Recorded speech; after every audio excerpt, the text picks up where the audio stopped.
Kasus antara seorang penjual ayam dan sekelompok debt collector di kota Bengkulu memasuki babak baru. Tatang Herianto, 55, warga Kelurahan Belakang Pondok, Kecamatan Ratu Samban, yang diketahui sehari-hari berjualan ayam, melapor balik para debt collector ke Polresta Bengkulu atas dugaan perampasan kendaraan. Langkah ini diambil Tatang setelah dirinya dilaporkan lebih dulu oleh pihak debt collector atas dugaan pengeroyokan dalam insiden yang terjadi di kawasan Kelurahan Tanah Patah, Kecamatan Ratu Agung, pada Kamis, 30 Oktober 2025.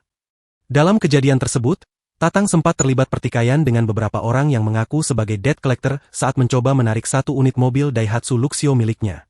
Peristiwa itu pun berakhir dengan aksi pembacokan yang membuat salah satu debt collector mengalami luka. Saat ditemui di rumahnya pada Sabtu, 1 November 2025, Tatang Herianto mengaku apa yang dilakukannya bukanlah tindakan kriminal, melainkan upaya membela diri dan mempertahankan hak miliknya. Menurut Tatang, para debt collector datang secara tiba-tiba dan mencoba mengambil paksa mobil Luxio yang saat itu sedang dikemudikan oleh karyawannya, Revaldo Saputra, 19.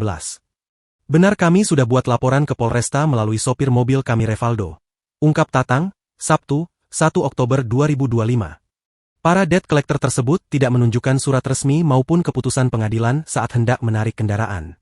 Ia pun menilai tindakan itu merupakan perampasan dan bukan penarikan resmi.